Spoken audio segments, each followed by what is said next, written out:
All right, well, hello once again, everyone. Bonjour tout le monde and bienvenue. Welcome online or in person to Concordia University's Fourth Space. We appreciate you joining us today for this news and media translation event, which is happening within the scope of the Romani-Translation Summer Institute here at Concordia. Just to remind everyone that we do stream our events live to YouTube from Fourth Space, which is located on unceded Indigenous lands here in Jagé, Montreal. And at Fourth Space, what we do is work with faculty, staff, and students here at Concordia to connect the ongoing research projects and various initiatives in development to wider audiences beyond, of course, the scope of this very island that is Montreal and Canada, more generally speaking. So we're so pleased to be able to welcome in guests also in a hybrid fashion from wherever they might be joining us. And today we have Renee here with us, who I'll be passing the floor to in just a second. Before I do, those of you who have come into this space for the last couple of weeks, you may notice now that there's a microphone with a stand there that Renee can also see. And we'll invite you to come up to that mic when you have questions and comments. It might be easier to speak to Renee in that way so that she can see you more clearly, because the audience is usually not super well lit.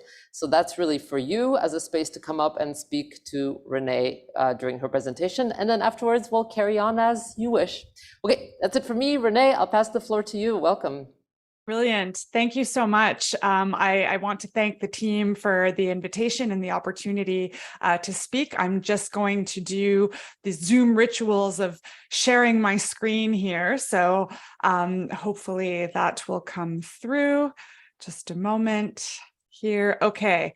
So everybody should be seeing a sort of pastel blue PowerPoint presentation. I hope that's good. If I can maybe just get it. Good. We're good? Yep. Okay, brilliant. Okay, so before we begin, even though we are in a transnational online and digital space, I would like to acknowledge that I am presenting from Winnipeg, which is located on Treaty 1 territory, which is the traditional territories of the Anishinaabe, Cree, Oji-Cree, Dakota, and Dene peoples, and the homeland of the Métis Nation. So even though we are in these hybrid spaces, I do think that acknowledging place and peoples and respectful relations is very important. So today I'm going to try and stick between 45 to 50 minutes, and I think we have a period for questions after, and I welcome any and all questions, including constructive criticism. I mean, this is absolutely a dialogue. This presentation is what I would call a mile wide and an inch deep, in the sense that I'll be covering quite a bit of ground. Obviously, news media, the web, and social media are vast landscapes and ever-changing landscapes. So there's lots to talk about. So I'm really going to be working on, perhaps regrettably, a superficial level, but I'm happy to delve deeper in during the Q&A or address anything by email or on social media. And of course, I've included some references that can expand on some of these topics for those that are interested. So today's roadmap is quite simple, I would say. So we'll start with a bit of an overview, a historical overview leading us into some contemporary issues. Then I'll address some translation strategies in relation to translation in journalism. We'll talk about translation in the web, and that will lead us to perhaps where my expertise or knowledge might shine a little bit more, and that's translation in social media. That's really the area that I have been working in for probably the last 10 plus years. I don't want to run the math on that. Sometimes those numbers are scary.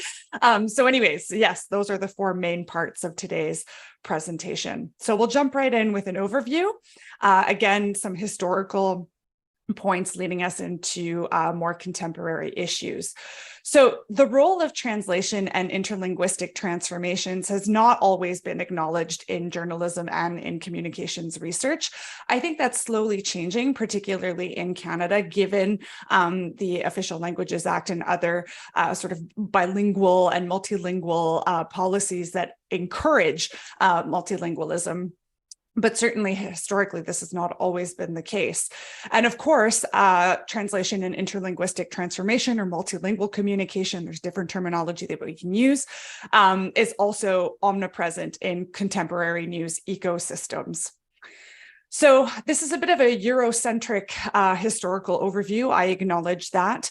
And certainly if there are students or researchers in the room that can bring in perspectives or other historical perspectives from other locales, I welcome those. And I apologize for that typo in historical. There's always got to be one in a presentation. So the 17th century marks the beginning of newspapers, which of course is one of the more emblematic news media materialities that we talk about. And of course, these newspapers required some form of mediation and translation to make them more widely accessible and to ensure their circulation and dissemination across the continent. So 17th century kind of marks when we have this intersection of news and translation in a more formalized manner. The 18th and 19th centuries, translation continues. And interestingly, translators were among the first newspaper personnel to be hired on a full-time basis. So here we see that, translation and translators have always had a place in the news media and were, if I may use common speak of the youth, the translators were the OG reporters. So I found that pretty interesting, the original news correspondents or foreign correspondents. Again, in the 19th century onwards, as technology evolved and demand for news grew, we saw more of a consolidation of journalism and a gradual replacement of amateur reporting. So people who were multilingual, bilingual, who were ensuring news reporting or facilitating foreign correspondence weren't necessarily professionals per se. There wasn't that formalized profession. And so the 19th century marks this transition towards professionalization. Interestingly, though, and this is with a wink to some contemporary trends, now we're seeing sort of a return to amateur reporting and more citizen-led journalism in contemporary spaces. So we'll get back to that a little bit later, but just to make that connection here. The early 20th century marks the creation of the International Federation of Journalists, and now we have this sort of officialized new brand of professionals who actually did not and still do not necessarily identify as translators, but have many of the skill sets and competencies associated with professional translators and professional translation. The 20th century also marks this shift where translation agencies reinvent themselves as news agencies. So I'm not going to go into great depth here, but it's interesting to note that Havas, Reuters, and Wolf, who are news agencies, began as translation outfits. And so to make that connection between what we know as the big news agencies today and that connection with translation. So we see that there's really a symbiotic relationship between journalism, news, and translation throughout the 19th century to today. The 21st century, translation continues to be an inherent part of journalism in a globalized world, though the strategies and practices are, of course, changing because of digital and technological advancements, among other changes. Of course, there are sociological, ideological, political changes, environmental changes that also impact where translation occurs in the media ecosystem. Interestingly, different news organizations have different motives and incentives for translating news content, right? And depending on these motives and incentives, they will prefer to use different strategies. So some might prefer to opt for a lingua franca. So for example, Indonesia's Jakarta Post publishes in English, even though Indonesia obviously has different languages that are spoken and used in the country, while other outlets will opt for localized and multilingual approaches. So we'll have localized versions of CNN, CGTN, and Euronews. So interesting to compare and contrast these different motives and incentives and these different overarching strategies as to how to disseminate news with or without translation, or how translation is mobilized. Alternative news corporations exist and try to counterbalance dominant Western media. And so an example of this would be the Interpress service, and they represent the Global South and try to put forward and advocate for Global South perspectives. But similarly, these organizations also opt for either lingua franca strategies, localized or multilingual approaches. So similar to the, we'll say, dominant news organizations, the overarching strategies are similar. Now, there, of course, with new media, there's an increased fragmentation of news production, right? So not only do we have legacy and mainstream players, but more and more we have alternative players. And so this also means a fragmentation of audiences, and we'll talk about this throughout the presentation. But of course, now with more personalized social media, which can be great because we get the content that we want. But at the same time, this can reinforce echo chambers, gatekeeping, silos, and further fragments audiences. So everybody kind of has their own niche content or media that they consume. And there isn't necessarily dialogue or flows that go between these, we'll say, echo chambers. So on the one hand, personalization can be good, but on the other hand, this fragmentation can reinforce closed dialogue. Citizen journalism is more prevalent. We see this particularly in spaces like Twitter. And this is in part because of social media, also mobile technology. And interestingly, and I'll talk about this towards the end of the presentation with future research directions, but citizen journalism intersects a lot with self-translation practices. And this is an area that I think is really interesting and certainly understudied at the moment. Continuing on the topic of contemporary audiences are more technologically savvy and multilingual, right? And so they are able to compare and contrast media content.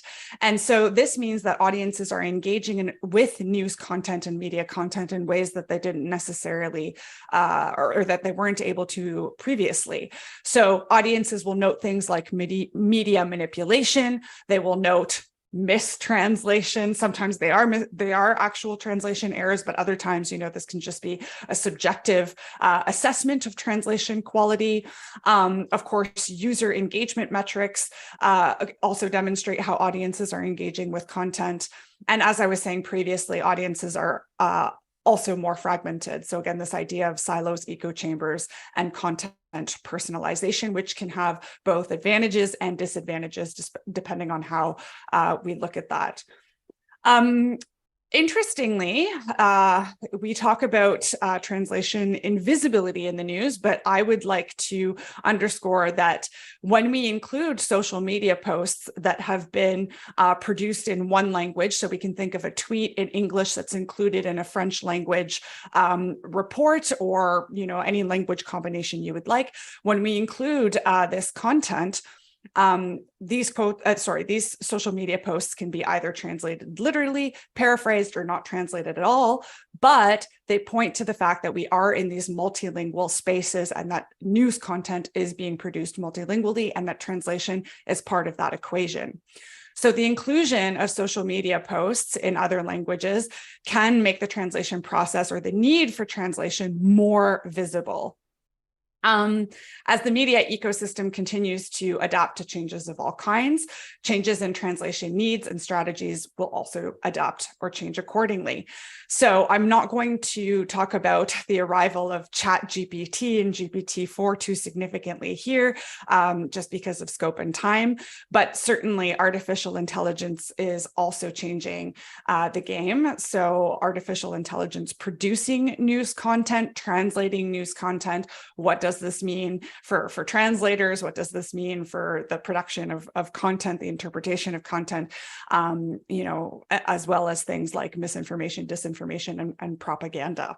So certainly something to keep eyes on, and something that is part of the contemporary news landscape.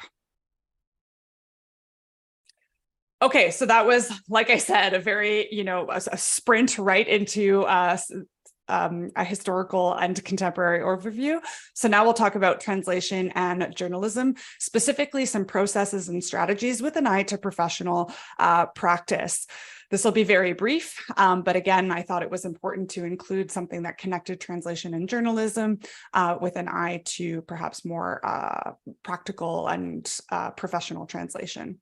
So because the majority of news circulating on a global scale is translated, and because these texts shape public opinion and behavior, understanding the mechanisms and strategies used by media to translate can further elucidate information and knowledge flows. So in order to understand how information, knowledge, and other cultural capital circulates, translation is very much one of the features that we should be paying attention, or one of the mechanisms that we should be paying attention to. Now, this is obvious for those of us in translation studies, but I think that there is more interdisciplinary dialogue to be had with fields like social media studies, journalism, and communications.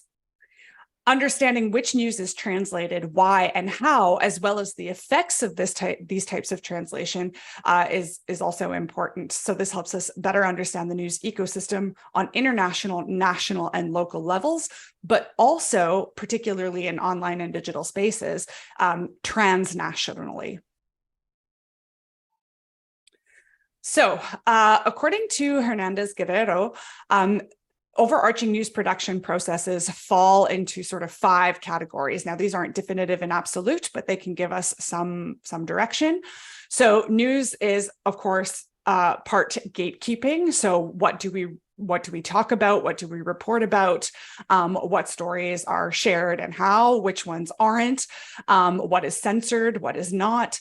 Trans-editing is another process, recontextualization, localization, and rewriting. Now, of course, where reporters, where editors, and here specifically news editors, and where translators play roles can vary depending on the agency, the organization, or if, of course, somebody is a citizen journalist, then they might have a little bit more leeway or freedom as to how they deploy these production processes. Macro strategies typically fall along 2 dominant lines. So these are the well-known domestication and foreignization macro strategies. I quite like Basnet's terminology. She uses the term acculturation instead of domestication, and I found that interesting. Perhaps curious to hear audience thoughts on that terminology.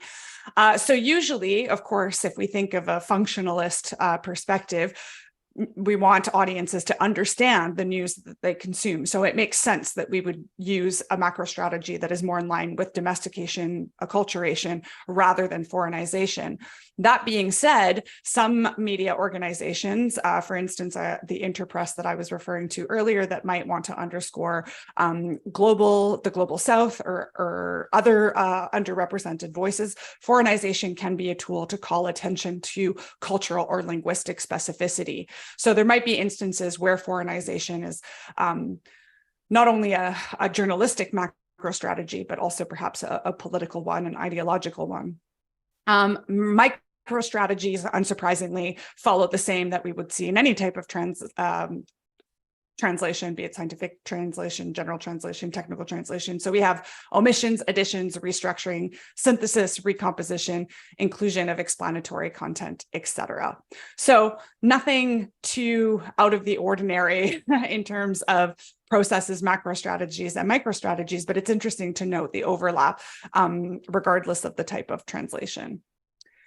Translation in the web. So a few key dates here and notable intersections so that can lead us into translation and social media. So a little bit of history. The World Wide Web was made public in 1991, which perhaps might seem a long time ago for some, but still, when we think that it's just been 30 years, all the changes that we have seen and the notable paradigmatic shifts, I mean, it's quite significant.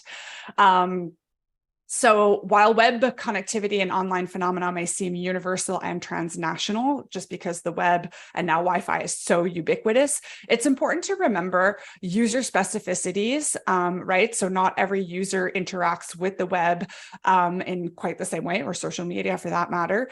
There's differences in access and infrastructure. And here I might like to call attention to the concept of the digital divide, right? So even though many of us have access to Wi-Fi, have no issues with bandwidth, there are still communities and parts of the world that do not have access to this kind of infrastructure. And so access is limited, and that creates divides.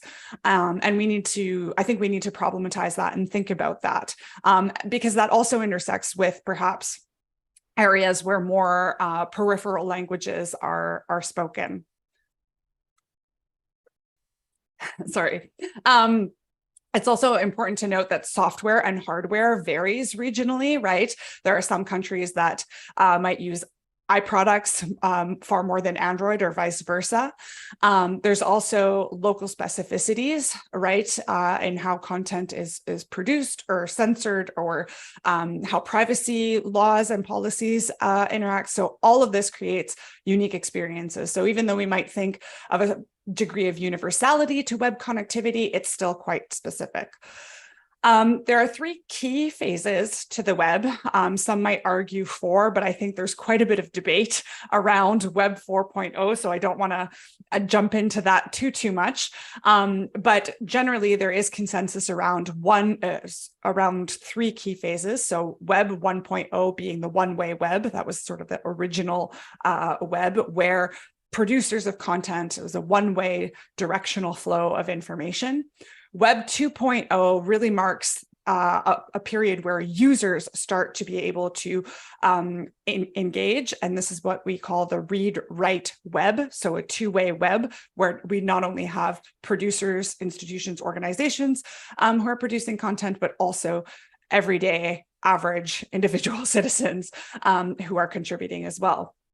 Web 3.0 is the semantic web, where we have increased personalization, customization, and mobility. So this, I think, with smartphones, notably, where now we have, mini computers that go wherever we go, that really marks a moment of personalization and not having to be tethered in a particular space to engage with the web. Now, Web 4.0, and again, there's a question mark there because, like I said, I don't think that there's necessarily consensus around this, but this is a shift to an internet or a web that is made for things. So you can think of appliances that are talking to one another. For those of you that might have smart appliances in your homes, this refers to the Internet of Things. Also, this idea of seamlessness and further integration of artificial intelligence. When Meta was talking about the metaverse, this was with an eye to this idea of frictionless seamlessness connectivity, where users could engage in a virtual space, using virtual reality headsets and other hardware to connect in a virtual space. Of course, enthusiasm around the metaverse, I think, has waned recently, and so this is why I think there's debate around Web 4.0. So, to be determined, and if you have thoughts around that, I'd be happy to hear what you would have to say. There's certainly a symbiotic relationship between the web and translation. So translation enabled the web to be multilingual. Of course, we know that English is the dominant language on the web, but nonetheless, different types of translation activity has enabled the web to be more multilingual than it might have been otherwise. And the web has also prompted new translation processes, uses, and practices. So a few notable intersections. The web facilitates and expedites documentary and terminological research. And this is a a key shift. This is maybe anecdotal, but I think worth perhaps sharing with the group. I know that when I started doing my undergraduate studies in translation in Canada, we would wheel suitcases full of paper dictionaries, thesauri, and other reference materials. And so it was like physically demanding to translate. And, lugging around this material was difficult and costly and not particularly efficient. So of course, the web facilitates access to different documentary and terminological resources. Lots of open access content. So there's also an accessibility piece around that. So we have access to corpora, term banks, online dictionaries, etc. But of course, we have access to things like YouTube or Wikipedia that allows us to access encyclopedic and visual content in a way that is relatively unprecedented prior to the web. But this also intersects with digital literacy. I think it's important in translator training to address the fact that not all documentary and terminological resources are created equal. And certainly, I think more and more, particularly in Canada, we're including that digital literacy in translator training. Of course, the web has allowed us to move to cloud-based technologies for translation memories, machine translation, and translation management. Here, I would just like to make a quick little wink to artificial intelligence. Often when we think about artificial intelligence in today's discourse on machine translation, that's just it. We think of artificial intelligence and machine translation, but we don't think about the other ways that artificial intelligence can intersect with other parts of translation. So what I would call overhead tasks. So thinking here of like bookkeeping or project management, right? There's ways of integrating artificial intelligence that has nothing to do with the act of translation per se, but managing, we'll say, your translation business. So ways of integrating AI into marketing, into overhead tasks, like I mentioned. So I think it would be interesting to have additional research in that space where we're not necessarily looking at artificial intelligence and machine translation, but other ways that AI can be deployed in our business practices. The web enables communication and provides networking tools for professionals and amateur volunteer translators alike. So of course, here we can think of social networking sites, but prior to that, we had listservs, obviously email, newsletters, right? Newsletters, which are actually making a comeback. So certainly the web allowed translators to network in a way that was transnational and relatively unprecedented. Of course, all of the professional fora as well have really allowed translators to share tips and tricks, contract information, client information. So certainly networking, a very important shift. The localization of software, website localization, the localization of social media platforms, apps, and games, very significant market share. I was going to dig the most recent numbers. I'll probably add that in the final version of the slide deck, but certainly web localization is probably one of the biggest translation market shares at the moment. So significant demand, and for anybody working in the freelance market, that's probably still an area that people can find good work in. Translation of web-based content and user-generated content is omnipresent, and it doesn't always take the form that we would think. Again, here self-translation often plays a role. Crowdsourcing, collaboration, and volunteer translation still a contemporary and current practice. We can think of some of the crowdsourcing initiatives with Facebook in 2008 and 2009, when the crowd literally translated Facebook's interface. Obviously, all of the efforts around translating Wikipedia content, and there are colleagues in translation studies that are far more well-versed in that area than I am, thinking here of Julie McDonough-Delmaya, Henry Jones, and a few others. There was also Netflix's Hermes project, which is no longer available, but for a while users could participate in crowdsourcing for Netflix. And with the pandemic, with the COVID-19 pandemic, we've seen a lot of volunteer and amateur community-based translation groups trying to translate things like public health information, information within organizations or workplaces to help those that didn't necessarily speak the language of the marketplace or the business place fluently. And so volunteers took it upon themselves to translate that critical information. And there's obviously work being done in that area that is being published as we speak. So different areas where translation and the web intersect. Perhaps you can situate your own research, or this prompts some ideas for future research projects. Okay, we'll jump into my favorite space, which is translation and social media. And I've been thinking a lot about translation in the era of being extremely online, because that's what we are in. All of us are constantly connected.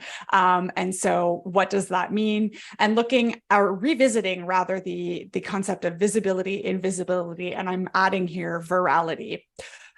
So I'm going to walk you through a few examples because we've done a lot of, reading off the slides and theory, and I thought it would be fun to look at some examples. So first of all, what do we mean when we say social media, right? What makes today's media more or less social than historical or analog media? So Tom Standage wrote a book called Writing on the Wall, Social Media, the First 2,000 Years. And he argues that all media has a degree of sociality or social affordances.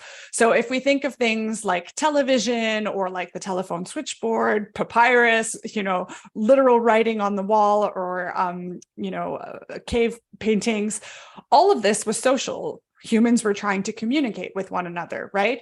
So there's nothing less social about these media. So it's important to remember that social media is not inherently more social. It just varies in 4 key ways. And so these key ways are scale, right? The ability for us to disseminate information at scale across a variety of audiences, platforms, networks. The volume of data that we can produce is also different on social media than analog media. The speed at which we can post and share and like and engage. And then increasingly the role of artificial intelligence in this space as well. So these are 4 key ways in which social media differ from analog or traditional traditional media. So scale, volume, speed, and increasingly the role of artificial intelligence. So when I started studying social media and translation, I often heard that social media was going to be a flash in the pan, that Facebook would be something that would probably last 2 or 3 years and then disappear, and that studying any of this was frivolous. So I think that we can now say with more certainty that social media is not frivolous and has certainly impacted the communicational landscape. So research linking translation and social media has gained momentum, particularly over the last decade, and is now seen as a legitimate academic object of study, despite initial skepticism related to the staying power of platforms. Now, it's true that we have seen, shifts in what platforms are popular, less popular. For example, Facebook, that once dominated, is now becoming, less populated than it once was, with migration towards things like towards platforms like TikTok, for instance. Still, it is important to note the sort of historical role. It's kind of crazy to think of Facebook as something historical, but certainly the historical role that Facebook has played. And Facebook continues to be a turnkey platform that allows for us to connect with other platforms. So for example, if anybody has used a dating app, sometimes you will use Facebook, your Facebook profile or Facebook identifiers to connect to those dating apps, or other social apps, for example, or geolocation apps like Strava, for those of you that might be familiar with Strava, which is a geolocation app that looks at athletic performance and output. So again, even though Facebook's popularity may have waned, it nonetheless still plays a role in how we access other social platforms. While research on machine translation and artificial intelligence literacy and translation is important, I think we also need to focus on other areas that link technological trends, multilingual communication, and the digitization of our daily lives. And so this is why I would argue that translation and social media is a really interesting space to investigate. And to further debunk this idea of frivolity, a few statistics. So if we look at social hardware and software, so mobile devices, as well as social apps, games, and platforms, increasingly these companies are integrating multilingual features. And so that inclusion of multilingual features certainly signifies that companies know that their user base want multilingual features or the ability to use their hardware and software in the languages of their choice.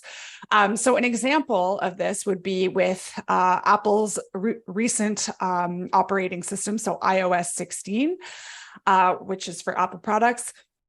The live text translation feature is now enabled for English, Chinese, French, Italian, German, Japanese, Korean, Portuguese, Spanish, and Ukrainian. What's interesting about this is that Japanese, Korean, and Ukrainian were recently added with iOS 16. So the other languages were available with iOS 15, but the selection of Japanese, Korean, and Ukrainian intersects with some current events, right? And so it's interesting to see how the inclusion or exclusion of languages speaks to specific demographics, current events, and companies being acutely aware of what their user base wants and needs. So that is one example of social hardware and software integrating multilingual features to cater to multilingual user bases. Another example, and this has to do with social platforms, would be Instagram. So Instagram has had a C translation feature embedded into the caption feature for most static posts. And recently, they've now included C translation in Reels, which is the more video-centric content on the platform. And again, this is with an eye to users who were increasingly requesting that Reels have not only closed captioning or subtitling features, but also that C translation could be enabled so that content creators who are not disseminating multilingually could have their users select the language of their choice and get the content automatically translated. So this is an intersection of social media, machine translation, user engagement, and content creation. But again, Instagram would not have integrated this C translation feature if users weren't requesting it. But also the inclusion of these multilingual features enables companies to extract even more data from their user base. So in a way, it's a win-win situation where users are getting what they want, but also these companies are able to extract more data. I see that there are questions coming in the chat. I will get to them during the Q&A. So just letting you know that I see that, but I have about 10 more minutes and I just want to make sure that I can run through the slides. Gen Z and Gen Alpha, so these are two generations, two of the more recent generations, are more likely to get their news content from social platforms like TikTok and from podcasts. So the idea that we should be focusing on translation and legacy media is great, but that doesn't necessarily speak to where younger consumers, and I don't want to be ageist when I say younger, but truly where Gen Z and Gen Alpha are getting their news. So if you poll your students, for those of you that might be teaching, if you ask your students where they get their news content, I'm pretty sure they're not saying CNN or other legacy outlets. A lot of them get their news from content creators and influencers on platforms like TikTok. So important to see how translation operates in those spaces. Because certainly some of these influencers and creators are self-translating or are looking at news content in their languages and then sharing that with their user base. So there's a lot of translation activity happening in influencer and creator spaces where news is being shared. Influencer marketing represents a US $16.4 billion market share. So if we're looking at, different market shares and where we might position translation and find work, well, certainly influencer marketing is a space that is quite that is booming, and where there is, I would argue, a lot of work to be done. More and more Gen Z and Alpha students are looking at being creators and influencers, and they view this as a viable career path. And perhaps some of us might scoff at that idea. However, in a recent poll conducted by Léger Marketing here in Canada, 53% of 192 creators that were polled made between 10,000 to 100,000 Canadian dollars a year from content creation. Now, I recognize that 192 divided by 2 is not necessarily a statistically significant number, but nonetheless, if we look at, for example, specialty surgeons, it's not like there's hundreds of thousands of those in the country, and they also make, a good salary, and we don't necessarily put that down. So in this case, content creation is similar. There might not be a huge number of creators that make $100,000, but there are still some. And so there are students who are looking at this area as being a viable career path. And I think we need to speak to that. Also looking at how multilingual creators and influencers might have an upper hand because they can reach more audiences. And when you can reach more audiences, you can probably monetize more effectively. So certainly a way to position translation vis-a-vis the creator influencer markets and looking at monetization. Engagement on social media is generally multilingual. And of course, this is a metric for business decisions. So to say, that tweets and posts are necessarily are frivolous content, well, no, these are metrics that intersect with important business decisions. So for example, Netflix series will come and go based on, user engagement. In fact, the inclusion of foreign language content, or the increasing inclusion of foreign language content on Netflix, speaks to some of the engagement that the company has seen on platforms like Twitter. So users saying that they appreciate, content that is in a foreign language, that dubbing and subbing are not necessarily barriers, and that they want to see more of this content on these streaming platforms. So I'm going to speak to translation visibility, translation virality, and translation invisibility using 3 examples from social media.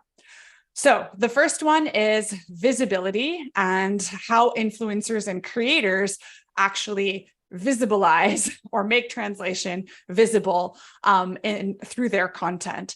So here I have Fitfluencer Masi Arias, who has been a longtime user of Instagram, notably. She has quite a significant following, so 2.7 million followers. And ever since her first post on Instagram to her most recent post today, she has always adopted a sort of by text strategy where she posts, depending, English first and then Spanish, or Spanish first, then English. Sometimes it'll vary, but always, always, always she has a by-text in her caption. And in the early days of her content, it was apparent that, well, I have to interview her. This is the next step in my research, but you can tell that it is her voice that is coming through and that she is probably doing her own self-translation work.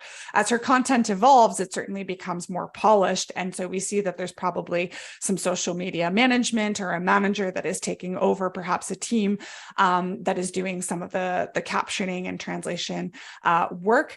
But nonetheless, the strategy to have both versions has always been there. And so she is an influencer that has created her brand and has monetized her content using translation as a strategy.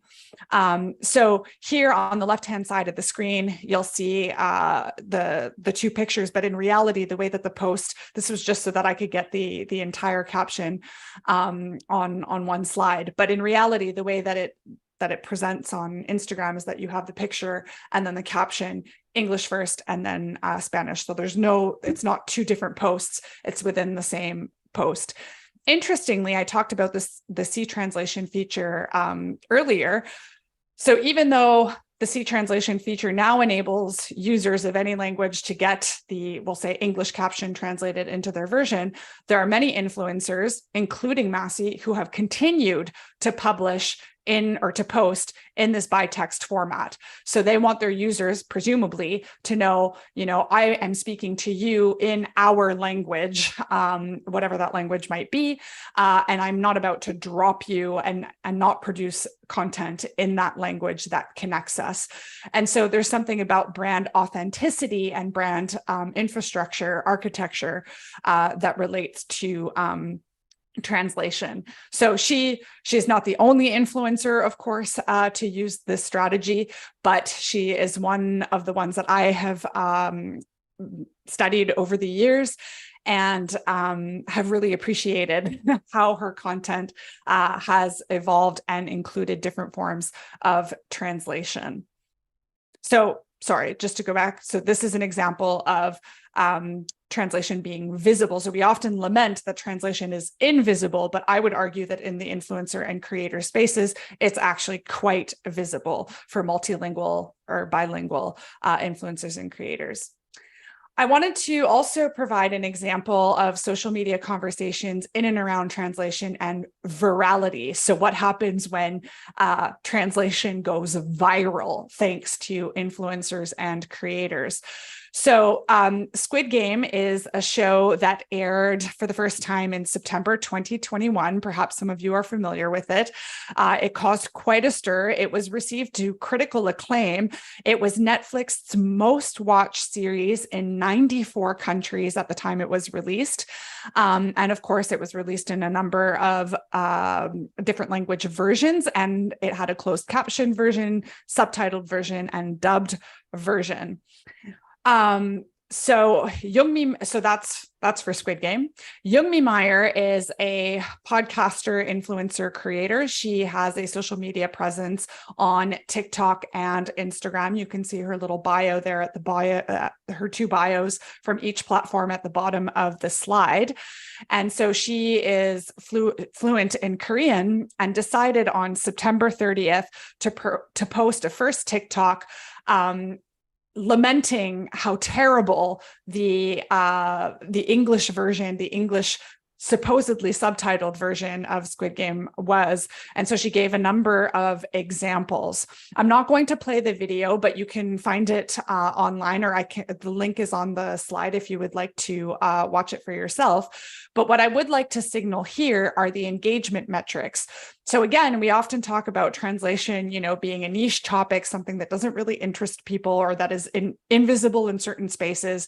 But Youngmi Meyer's post on TikTok generated 2.9 million likes, almost 54,000 comments and almost 145,000 shares. So these are viral metrics. So this idea that translation is a niche topic, well, these engagement metrics would suggest otherwise. Translation is actually a viral topic. So much so that these are some of the conversations or comments that came from the video. So a user saying, even I could tell the translation and the actual dialogue weren't the same. So interesting. Thanks for sharing this. More. She was criticizing the quality. So some users said, this is so beep important. And now I'm upset. Hire an actual Korean person fluent speaking for this and stop dumbing down content. So, suggesting that the translators hadn't done their job appropriately, etc. So a lot of conversation was generated from this original video that was also cross-posted to Instagram, and the metrics there were 10,000 likes, 995 comments. There might be actually a few more. I grabbed these metrics perhaps a month or two ago, so they might have increased, but this gives us a snapshot at the very least. But what was interesting is that Yomi actually posted a follow-up video on October 2nd. And in that video, she shares that she was actually banned or some of her translation content had been removed from the platforms for reasons that weren't quite readily discussed. But she had said that she was now a little bit wary of talking about the quality of translation because this post had gone so viral and invited so much commentary, some incendiary, and she just didn't want to deal with all of that.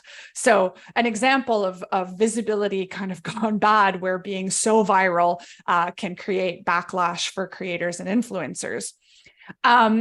In this second video, she also acknowledges that what she had originally criticized in the video that I posted here from September 30th was not actually the subtitled or dubbed version of the show. It was actually the closed captioned version.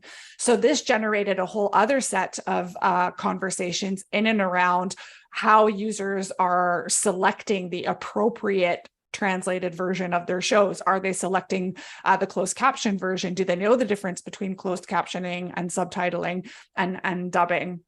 So a lot of conversation pertaining to translation was happening on TikTok, Instagram, and Twitter. Now, what is also great about this this example is that it allowed those of us in translation studies to have our moment to shine. And so in response to some of the conversations happening on, like I said, TikTok, Instagram, we had translation studies researchers who were jumping in and sharing perspectives from translation studies. So two pieces, this is just two examples where colleagues came in and published in the conversation, which is a sort of mainstream academic journal that or magazine, online publication that shares academic research in a way that is quite accessible. And so one piece by Cho talked about Squid Game and what is untranslatable, so the debate around subtitles, and then David Arrego Carmona, who talked about why we shouldn't be so hard on translators and shared some of the constraints and challenges that translators face when creating subtitles and dubbing content. And so what's interesting to note with these two posts is that the engagement metrics were also quite high. So unfortunately, that's quite small on the slide, but these two pieces in the conversation generated a degree of virality, in relation to how viral things go in academic circles, but certainly quite a bit of engagement. And so for translation visibility, that's great. However, one of the things that I would like for us to reflect on is, yes, we want visibility, but do we as translators want virality? Do we want our work so scrutinized, right? Where we have these influencers and creators and other social media users who are readily discussing our work, not always in the most informed manner. Do we want that attention? And particularly if we're translating or working on sensitive content, that might invite, forms of trolling, forms of doxing that sometimes intersect with viral engagement. So do we want to call that attention upon ourselves, right? So it's a bit of a tricky dance. Okay, so now moving to, again, the idea of translation being invisible and how social networking can actually make us visible in ways that are productive. So I would say that having a presence on social networking, professional social networking sites such as LinkedIn can be very important for professional self-representation, where precisely it's not organizations or institutions that are determining what translation is or isn't, or what skills are required and aren't. It is professional translators themselves self-representing their work. So I think that is quite important and gives us the visibility that we choose to have. There's certainly been a pandemic effect on online professional networking. I have noted an uptick in professional translation conversations and content being generated on platforms like LinkedIn. So many professionals realize that because they couldn't network in other fora like conferences or professional workshops, that professional networking sites now had a whole new value. So certainly, one area that we could examine is some of the engagement metrics or new users that have come into social networking spaces pre, during, and post-pandemic. I would argue that social media is not just for professional translators, but also researchers. And again, I'm heartened to see that more and more translation studies colleagues now have a presence on platforms like LinkedIn and Twitter. Mastodon is also another decentralized social platform where some of us have congregated, but that activity seems to have waned. So again, it's really interesting to see which platforms have staying power, even if we might find communicating in those spaces to be a bit problematic. But also, I would say that having a visible presence on these platforms ensures the viability of our profession. So we've been talking about the threat of AI and automation. Well, putting a human face or humanizing translation on some of these social networking sites can perhaps show different audiences why human translation is still so important and why automation should be examined critically, and why machines shouldn't necessarily be trusted to translate everything and anything. So coming to the end of the presentation, I know this was a bit of a marathon sprint, if you will. So a few key takeaways: translation has and continues to play an important role in the news and media ecosystem. We could even pluralize ecosystems. Research avenues that warrant further investigation for any early career stage researchers or researchers looking for some potential project inspiration. Anything around self-translation, I think has a lot of potential. So self-translation practices in digital and online spaces, self-translation in citizen journalism. I also think translation that resists automation. So if we think of like Masi Arias and the examples from the influencer and creator space, that's an example of where, humans are pushing back on using embedded automatic machine translation. So why is this happening? Where is it happening? Who is resisting and why? Social media users and machine translation practices. So for example, influencers and creators who do use embedded or C translation features, why do they use those features? How do they use them? Are there intersections with monetization?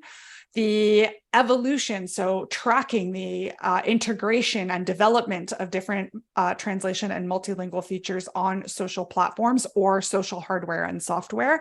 So a little bit like what I did with the different versions of the Apple operating system, so the iOS system, looking at, comparing, for example, iOS 14 to 15 to 16 to soon 17, and seeing what different translation or multilingual features are being added and tracking that, and seeing how that intersects with either current events or certain market trends.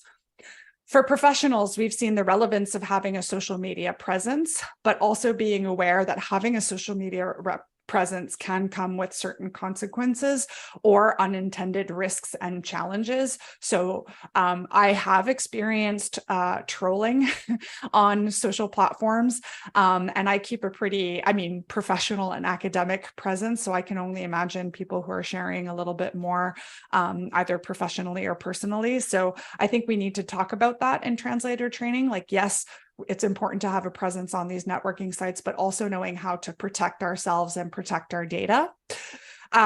So that also intersects with the importance of digital literacy and social media literacy in translator training. I think we could also talk about translation, multilingual communication, and the role of consultancy in the creator and influencer economy. So not necessarily being a professional translator that translates an influencer's content, but providing guidance and consultancy as to what translation strategies or tools or features that they should be using in order to generate more user engagement or connect with different audiences or monetize more effectively. And then, of course, rethinking invisibility, visibility in light of virality. So again, do we want to be so visible as to be viral? Are there forms of invisibility that are actually advantageous? And rethinking this more in terms of a continuum rather than a dichotomy. And then I will leave you with a final little quote. Again, I didn't really talk about artificial intelligence and automation, but I know that many of the social media companies are pushing for more automatic machine translation to be integrated into their products and platforms. And so I know that some of us are concerned about, being phased out. And so I think that we have an opportunity here to remind these social platforms and companies that we don't necessarily want our jobs to be automated, right? Translation is a creative job that we love. And so we're not cogs in machines. We appreciate what we do.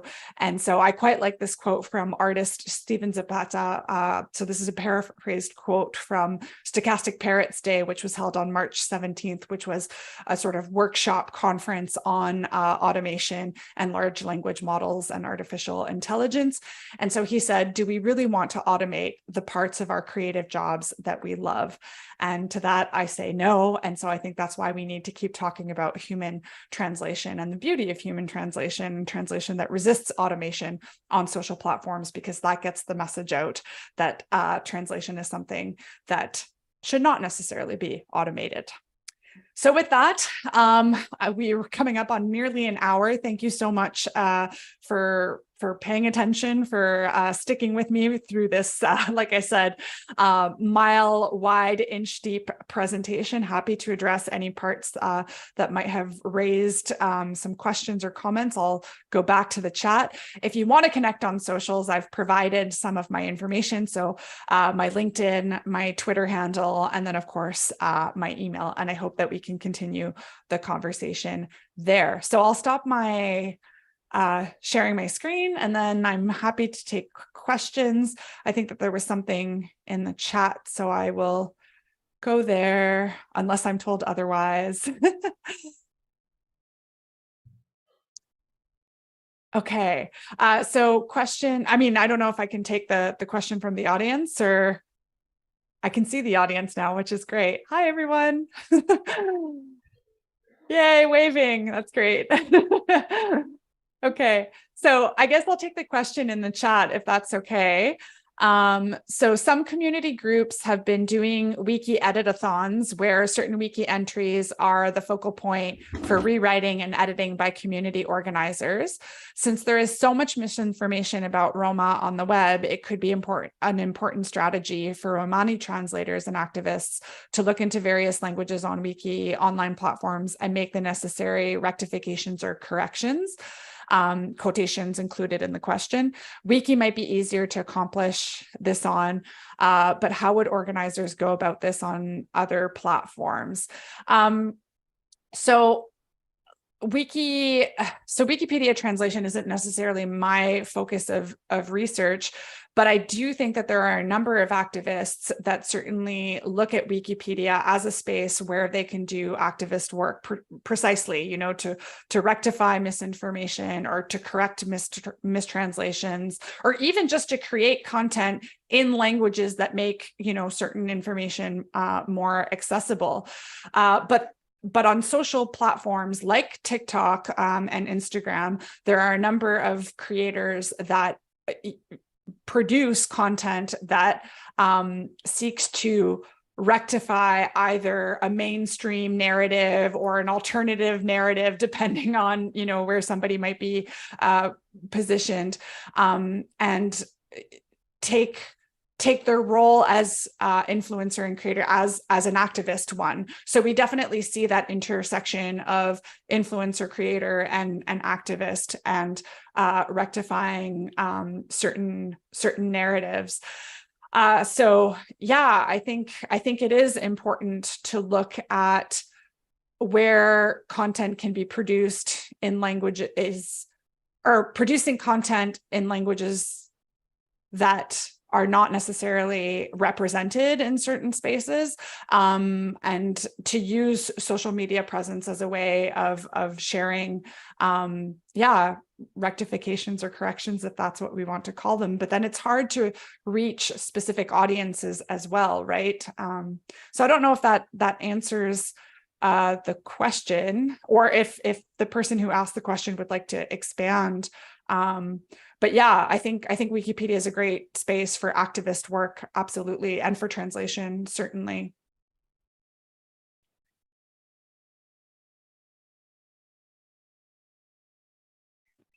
Hi, Renee. Thank you. I think you've answered it pretty much. This is something that all of us, I think, who are working in Romani studies or who are working with the Roma communities in, Romani civil rights, we're very concerned about the, spread of misinformation across web platforms. So this is I think this is something that I would like to hear also from the Romani activists in the room about what, they have been thinking along these lines, and what is the future sort of strategy on this. So thank you. If I can maybe add one tiny thing, I certainly don't want to, take up too much space if anybody in the room would like to further add to that.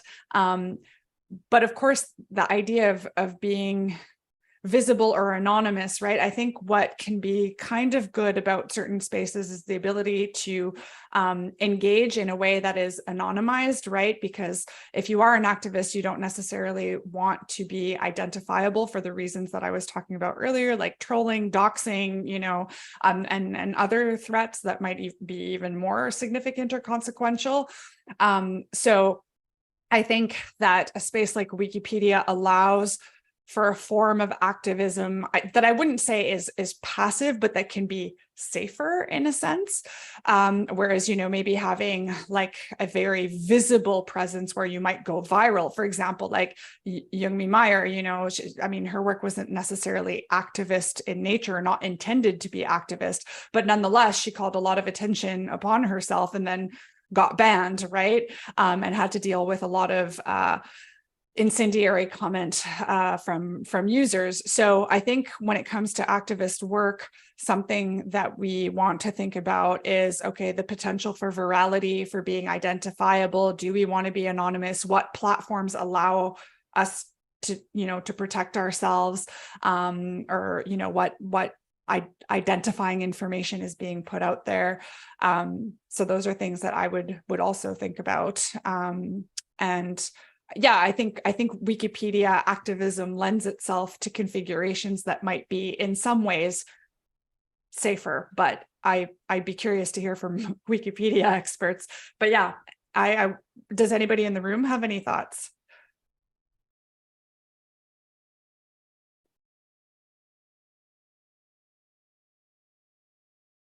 Saw a hand to go up.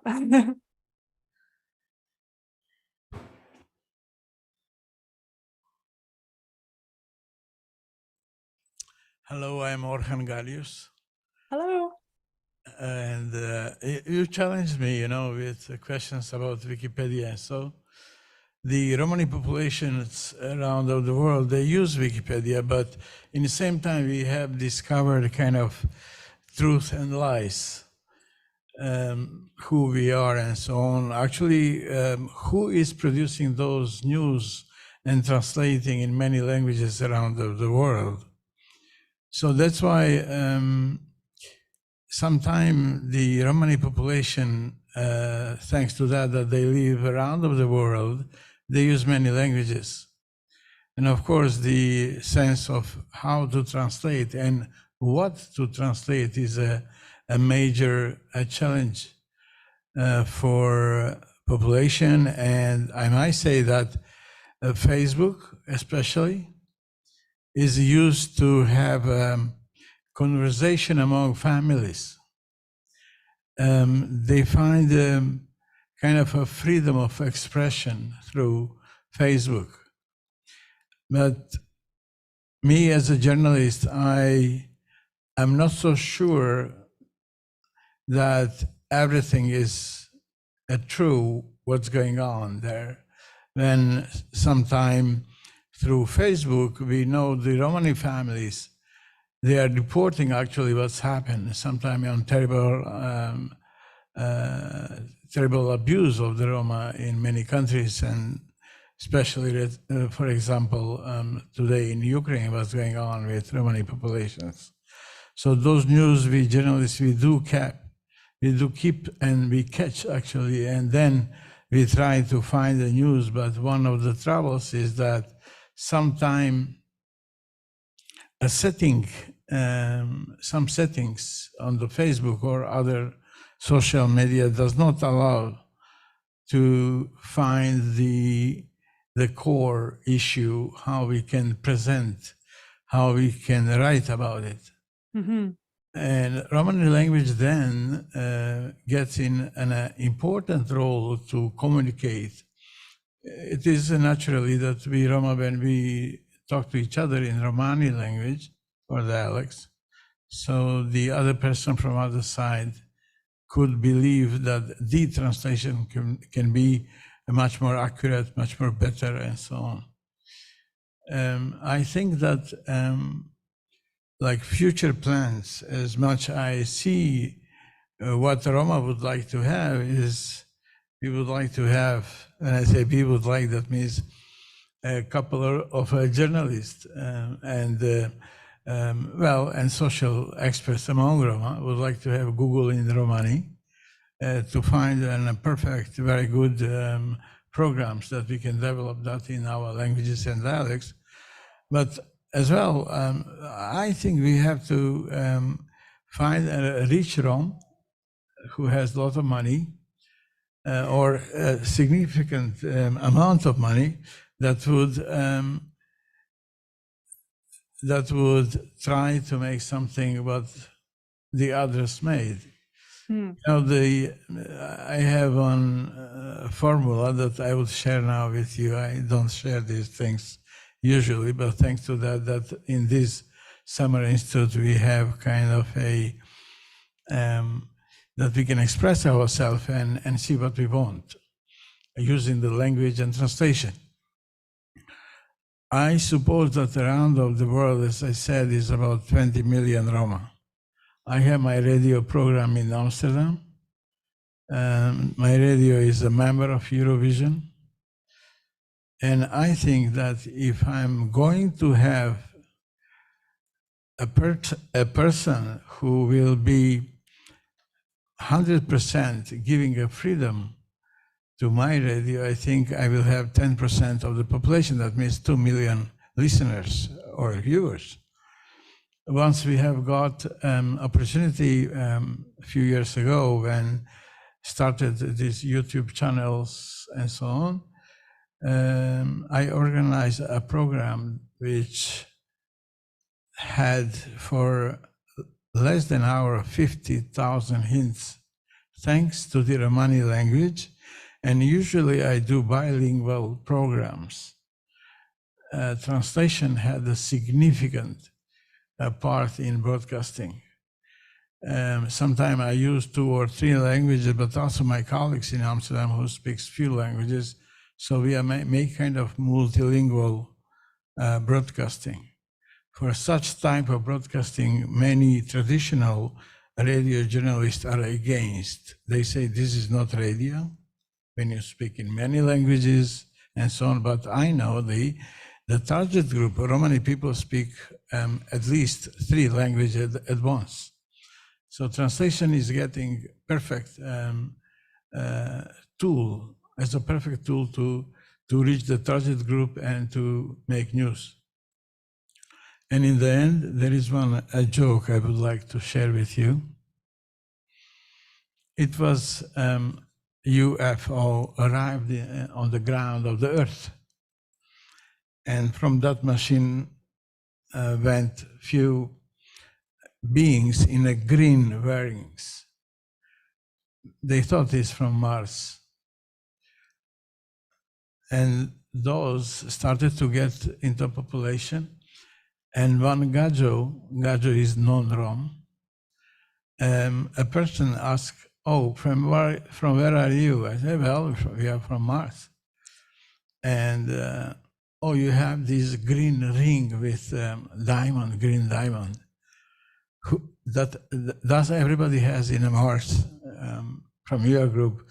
Everybody has that type of ring?" He said, "No, Gajo doesn't have. That means non-Roma have." And those gypsies arrived to the Earth, and for us, with this joke, is a sign that we are cosmopolitan, that we can speak many languages.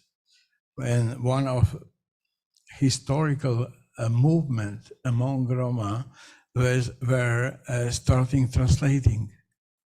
We have today not so many interpreters, as this summer institute has a perfect goal actually to build knowledge on translation and to get into your expertise and so on. Thank you very much.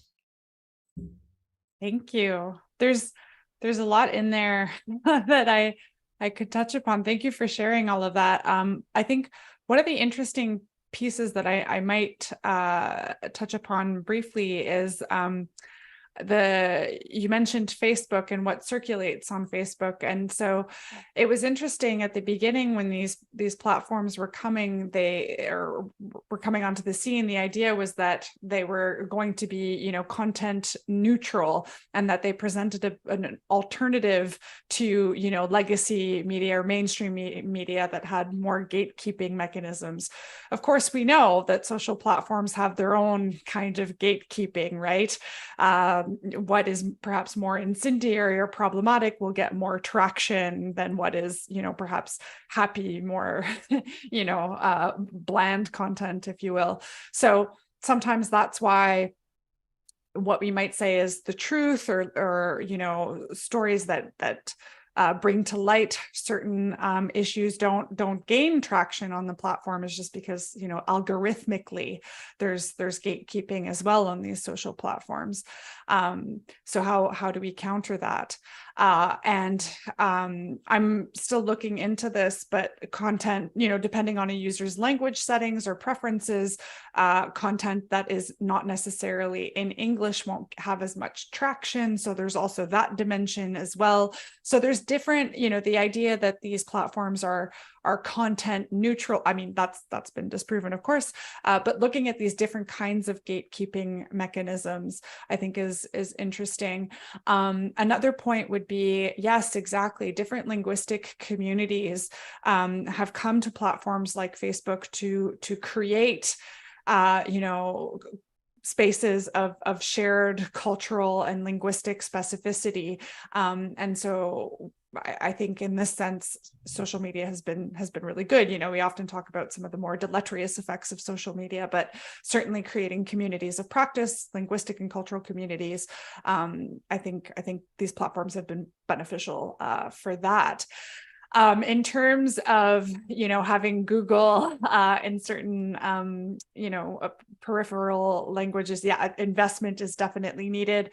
But I think, like I was saying with some of the examples with Apple's operating system and some of the features on Meta's offerings, I think if the people want it and if there's a sort of impetus, then these companies will pay attention, because there's financial gain, there's data gain, right? So there's an incentive. But it's difficult for smaller linguistic communities to get that. And then there's just like languages that unfortunately are not as well resourced, right? Where English has to be used as like a pivot language.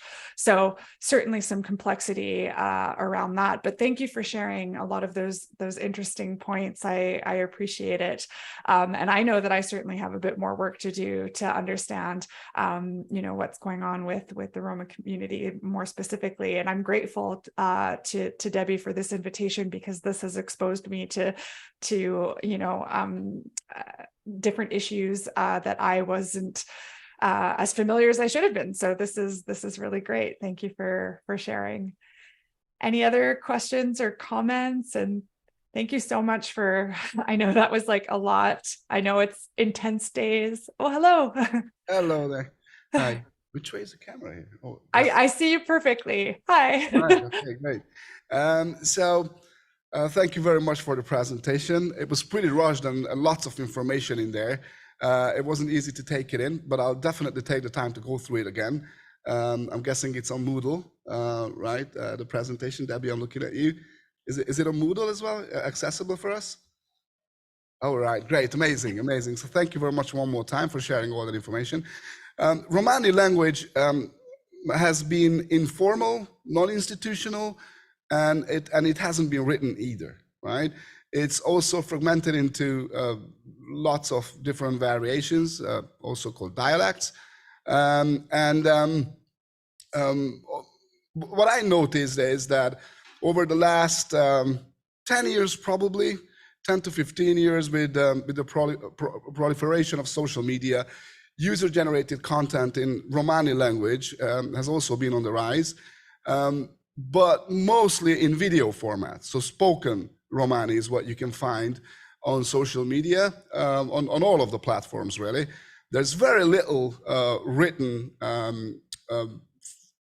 format of Romani language or any of the dialects. Now, I've seen some of the media platforms attempt to use Romani language in writing, or one of the dialects in writing.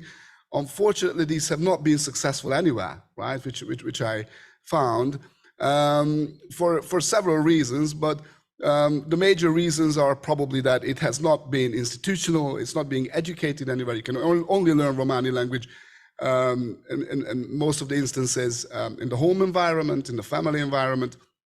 So what we realized was, coming from a social networking platform. So in 2008, we set up Kaskason.com, which was one of the first Romani language social networking platforms available after Web 2.0 kicked in.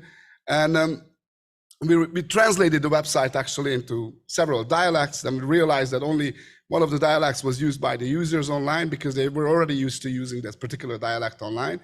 And then we also realized that people are not writing in Romani, but posting videos in Romani language. So we also started posting videos. And then one difference, one new strategy was to subtitle in Romani language as well as in English, right? The two at the same time. And we did that to educate our viewers, our visitors on the website, so they can learn the dialect. They can learn words that are not necessarily spoken in the home environment from the institutional world, for example, because we don't have a wide vocabulary in everyday use from the institutional world. Now, what we realized is that users do read the captions. They always comment on the captions, right? Saying that, hey, this is not how you're supposed to say that because they are from a different dialect, right? Or there is a typo in the caption. Now, that is another issue which I'm not mentioning yet. There isn't a common orthography in wide use around online, which also makes it extremely challenging. So we got so many challenges. And Orhan also mentioned that there are only very few Romani interpreters and translators with substantial experience in Europe and over the world. So my question to everyone really is, what do you think the way forward is in this rather challenging context, right? Because the use of Romani language is extremely important. Artificial intelligence cannot deal with Romani language anywhere. So if you look at the automated translations on Facebook, on TikTok, it's always nonsense, right? And most of the times what I realized was that Romani language is translated with as if you were swearing all the time. You know, this is very odd. It's true, right? So if the AI thinks it's Slovakian, the automated translation will suggest that this language is an abusive language, right? And I found the same on many other platforms as well. And I've been regularly trying to use the automated translation feature on social media, and that's what I find. And I find it very annoying as well as a Romani speaker myself, when a Romani speaker is making good wishes to somebody else, and that is translated as a curse, right, by the automated feature. So the confusion around our language is further enhanced by artificial intelligence, right? So our way forward is educating through video content, right? But I'm not too sure what you think, because users are not able to put captions, right, or to type out the Romani sentences, whereas user-generated content is the majority of content one can find online, and it's very sad that we cannot get user-generated content in Romani language because written in Romani language because of these difficulties. So I'm not too sure what you think going forward a solution could be, so users can better share about Romani language with one another, and not just through spoken Romani, because that is the biggest issue. Now, I'm thinking the most common type of content, video content we have is normally related on Facebook, is normally related to violations of Romani customs, right? So when somebody curses, a Romani speaker curses another Romani speaker, right, and which you're not supposed to do, then the other speaker will post a video and will say, hey, I will just use Dalibor's name now because he's looking at me, and I will say, Dalibor was cussing me and swearing at me, and he shouldn't have done that, and therefore he should be excluded from the community, and nobody should invite him to any community events in the future because he's a disrespectful person and it's very dangerous, and you should watch out, right? This is the type of content we have online. Now I'm wondering how that can be taken further. How can we generate more different types of content, right? And how Romani language can grow with this, and how we can connect users to this. These are all questions that are coming up now. But if you have answers or suggestions to any of these questions, I'm very curious to learn about them. Thank you. If I might jump in. Thank you for sharing all of that. You know, again, I find this really insightful because I'm learning so much about this community and the type of content that you're creating. I think what you said about you know, language and cultural content being increasingly produced in video format, that speaks to a dominant trend at the moment in social media where video-centric content is what is most popular, like across the board. If you note the rising popularity of TikTok, but also on Instagram, you know, Reels and stories, the more static posts are not as popular. So I think that's kind of I don't want to say universal, but certainly a dominant trend. And perhaps to speak to, you know, how like the way forward, or what kind of content can be produced. I think maybe looking at Indigenous communities, so Indigenous influencers and creators. For a long time, Indigenous languages were not supported on platforms like Instagram, right? Like it wasn't possible to write. I mean, that's slowly changing. There's integration of different characters. I should note that it took 7 years for Instagram to enable left to right, or right to left languages. Anyways, there was, so Hebrew, Farsi, and Arabic took 7 years to be supported by Instagram. So there are some technical and programming issues, right, that limit what can be posted.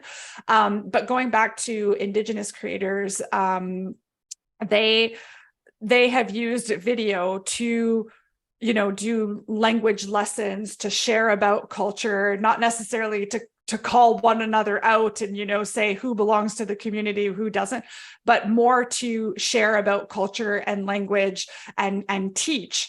And so I think previously, if people wanted to learn a new language, they would, download software or take courses. But now people are going to platforms like Instagram to learn new languages and to learn about different cultures, either prior to travel or just for personal interest, or because they want to reintegrate into community or find community. And so I think that there's definitely a space, for people to come in and fill that need in different communities. And I think the Indigenous communities and creators and influencers have done that very, very well and continue to do so. So perhaps looking at them for different models, different ways of doing, and looking at how they've used perhaps emoji or, traditional wear or food as ways of also translating when something like a caption or automatic translation couldn't help with translation, right? Like using other sort of communicative devices. So I think that would be perhaps not the only way forward, but different communities that could be that could serve as inspiration, precisely because their languages are not always supported technically or are underrepresented perhaps in the ways that your community has been. So I don't know if that helps at all, but that's what came to mind. Actually, it does. Thank you very much. If you just don't mind, let me just say one more thing. Well, I've been working for tech companies myself as well for more than 15 years now, really. And what I noticed is that tech companies are completely unaware of Romani language and Romani culture, and they completely ignore us as well, just like commercial companies do, right? So there are no ads targeting Romani speakers anywhere in the world, right?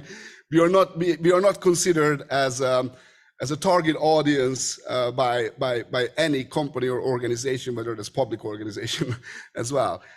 So that makes it really challenging. There needs to be a shift. Basically, in both the public and private sphere in terms of that.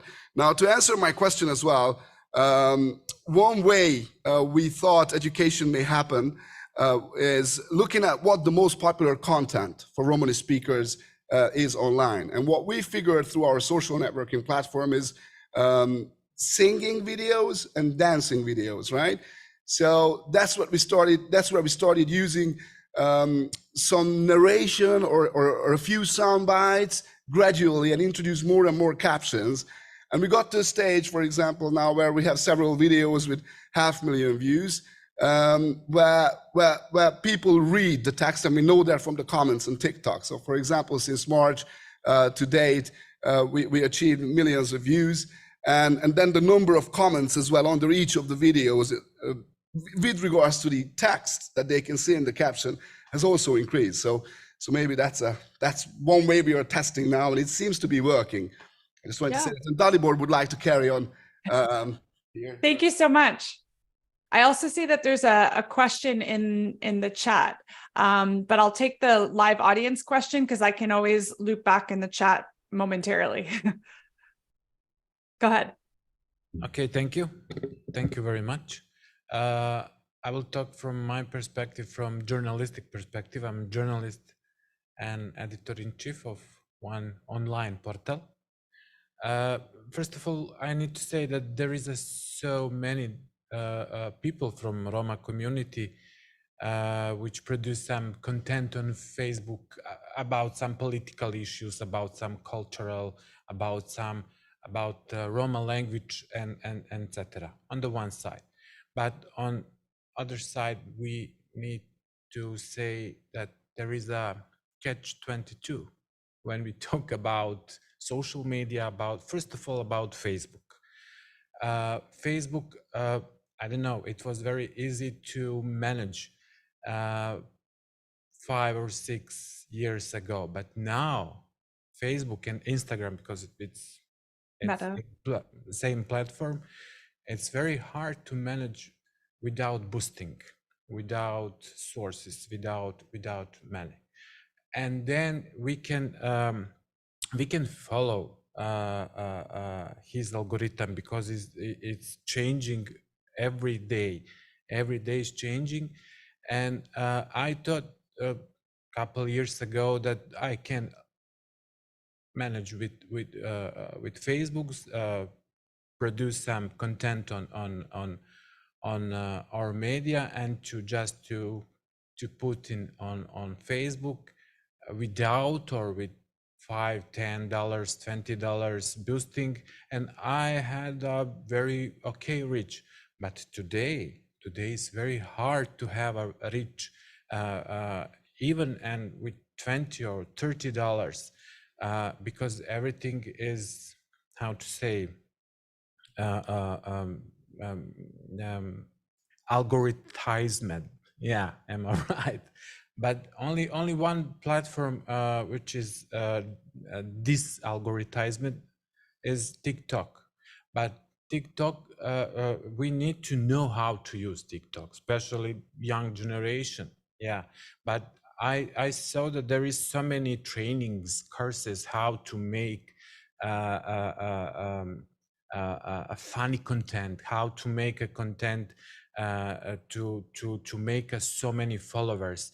And we need to know that social media is,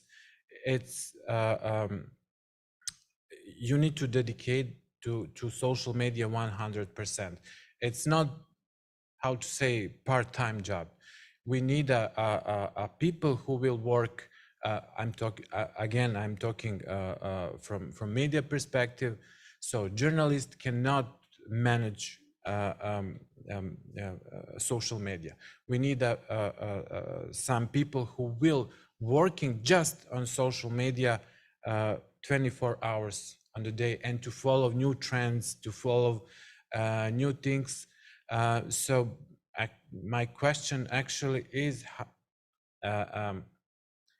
it possible to avoid some that catch-22 without boosting, without money, or I don't know, Yeah. we can do nothing without boosting? Thank you. Yeah, I thank you.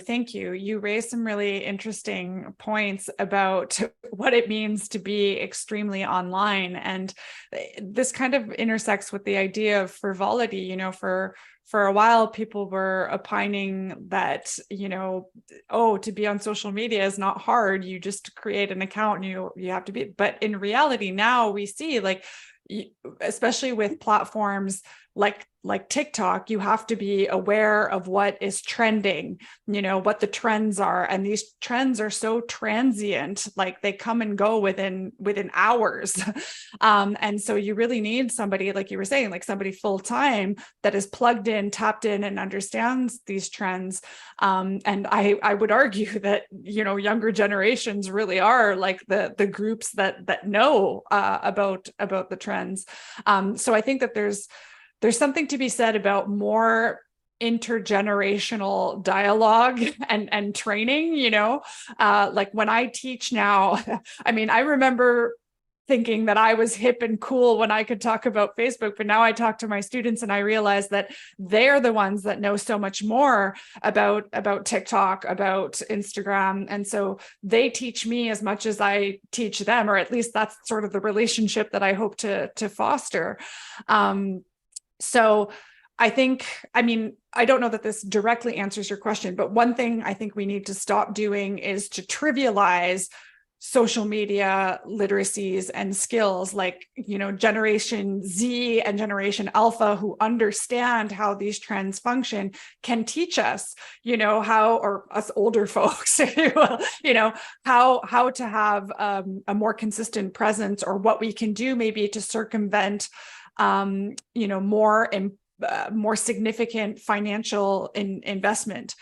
So I don't know that I have a recipe for, you know, here's how you can post without investing, you know, more money. But I think having, like you said, somebody who is social media savvy, who understands these ecosystems, who has a sense of what the algorithms are doing, not doing, understanding, you know, what conversations are trending. But then that's tricky, because that's not necessarily, you know, maybe the content that you want to post or share from your organization.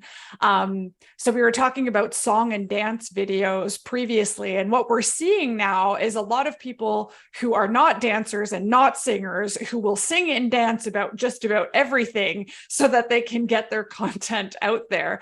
So I've noted in the academic space that there are researchers now who have like really funny TikToks, right, about their research where they sing and dance, and it's not because they want to sing and dance, it's just that they want to position their content. Is that the direction that we want to go in? I don't know, but that's how, you know, some content gains traction. So it's tricky, but I really think that one of the answers lies in more intergenerational collaboration, teams where we have expertise from different generations, so that we understand, you know, how to disseminate content most effectively.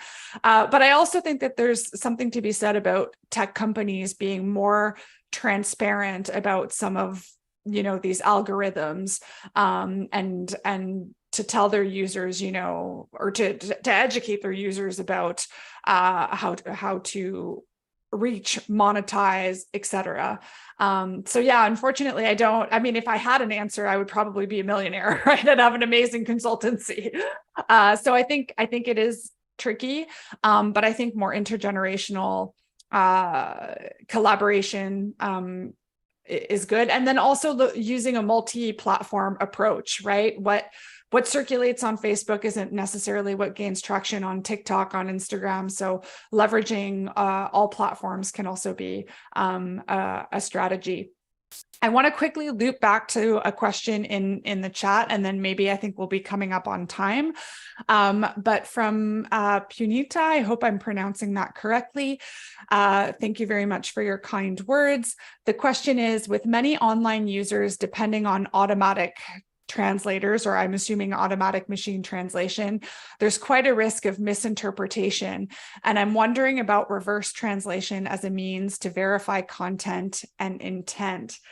So, I mean, certainly automatic machine translation can create errors, right? Or might have an effect on tone. But I think that a lot of content that gains traction on social platforms is quite simple in nature. I mean, not that I want to trivialize it by any means, but I think content creators that are very effective in creating content and gaining engagement, they know, you know, how to say things and do things so that everything is like snappy, quick, easy to understand. And so depending on the type of content, you know, the risk with misinterpretation or mistranslation varies. So I would say with more lighthearted content, this is less of a concern. I'm not sure that reverse translation, I mean, maybe I would need to better understand what reverse translation means here. Do you mean reverse translation conducted by a human translator, or like going back through embedded machine translation. I don't know, but I think though, that's why some bilingual and multilingual creators choose to continue translating their own content. So like, again, the Masi Arias example that I was giving, she could have chosen, when C translation features came about on Instagram, she could have chosen to no longer translate her content either into English or into Spanish, whatever she would have preferred, saying, hey, I'll just rely on machine translation, less work for me. But translating her own content allows her, right, to avoid perhaps whatever misinterpretation, mistranslation, automatic machine translation might create. So there's something about resisting automatic machine translation and purposefully either self-translating or getting human translation as part of the equation in content creation to push back on automation, and therefore you avoid those issues, right? So the user who sees that by text or who has the translation is not going to go into C translation most likely, because they have the translation there. So I think that's one way of avoiding misinterpretation, mistranslations, but nothing's perfect, right? But yeah, I think integrating reverse translation features would be, from a user experience perspective and the user interface, I think that might be cluttered and deter users. I don't know that would be a feature that would be readily wanted. So Punita, I hope that addresses your question. Thank you so much. It's a good question. Hi, it's not necessarily a question, but I just wanted to talk about how I feel about social media and Roma presence in social media. And more so what I wanted to say was that we're very different than most other cultures and ethnic groups, and we like to keep a lot of things to ourselves. And mostly what I would prefer to see on social media is not necessarily translation per se, but more so content in the language in which it could be shared amongst the people who already understand it. And what we like, rather than make it accessible while we don't even have a foundation yet as like a strong, stable community, I think that we should focus more on building said foundation rather than making it accessible and translated to people who don't speak Romanes. And I think that what is more important is for us to have that for ourselves, and so that we could understand each other a little better rather than opening us to the outside world right away. And yeah, so what do you think about that? I think I'm an outsider, so I don't know that I could, but I very much respect that position. And actually, I think that that's something that is echoed in other, not that I want to say that these different communities are equivalent or should do, the same things. But again, I think voices from Indigenous communities have said similar things, where they have said, our presence on social media is not for others, it is for us. And by creating our presence here, we are uniting, we are building those foundations, if I may use the words that you used.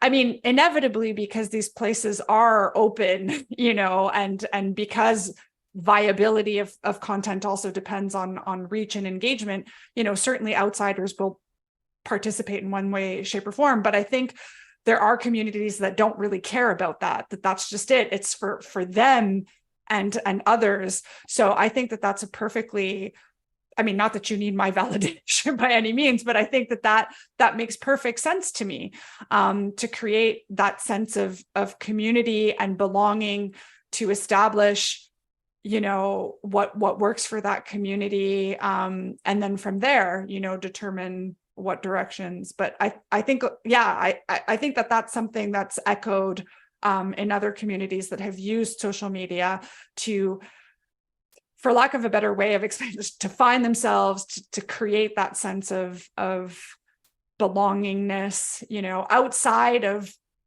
more traditional parameters or borders, right? Like not national borders, not, policy borders, just creating it among the people. So yeah, I think that's great. Thank you for sharing that perspective. Thank you.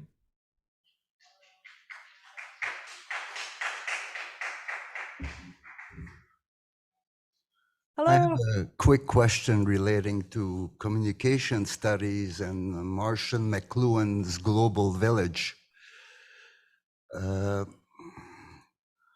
One of the problems we face in medicine when doing longitudinal research is to keep data for quite some time.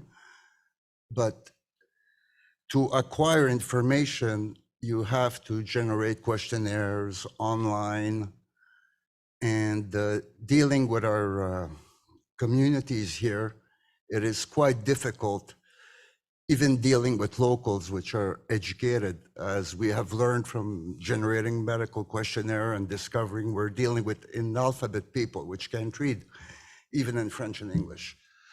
So the alternative we've had to elaborate is to have a questionnaire with a native speaker reading it.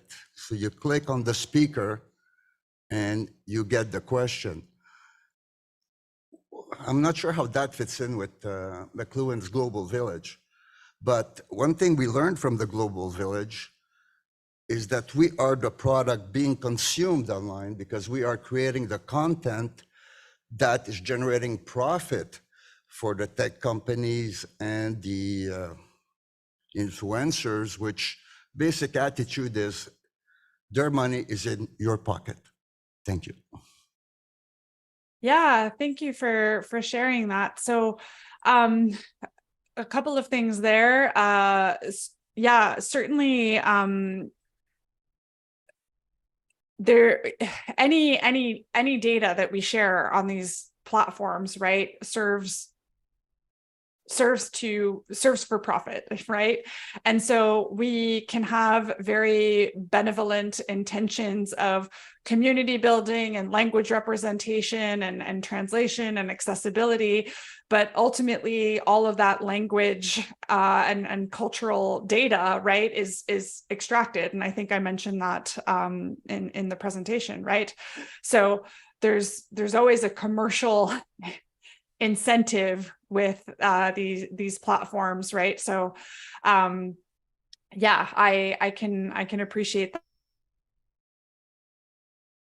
that point. I also think that you're right in saying that we have to be thinking about ethics in these online spaces for research. So you know, because something is publicly available on social media doesn't mean that we can necessarily study it without consent. And so I have seen some researchers argue, well, you know, if this is publicly available on Twitter, publicly available on Facebook, that we can just, you know, turn this into an object of study. And the reality is a lot of people don't always know, you know, that what they are posting is public. So there's a literacy piece around that. But I really think that we need to think about consent in these spaces. And if we are to deploy questionnaires, for example, to reflect on consent in those spaces, of course, anything that goes through a research ethics board would probably address those issues. But nonetheless, I have seen instances where, you know, researchers, colleagues, people have just said, oh, well, it's publicly available. I can repost it. I can take it without citation or without permission. And it's not that simple. So your question or your comment makes me think about research ethics and ethics related to some of the data that we are producing, using, and interpreting. So maybe that doesn't directly tie in, but it's something that that comes to mind. So thank you for that.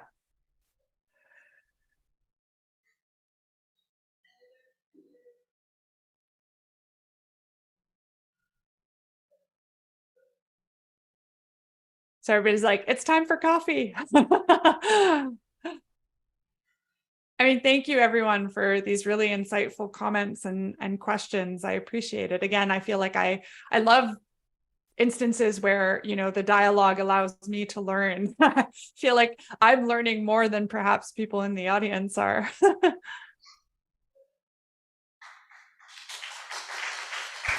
Thank you. Thank you so much for that wonderful conversation. We are going to go ahead, keep the Zoom running. So for those of you who are joining us by Zoom, we'll be back at 4 o'clock, I believe, for the next section. But thank you so much for joining us today, and we'll catch you at the next session at 4. Great. Thank you, everyone.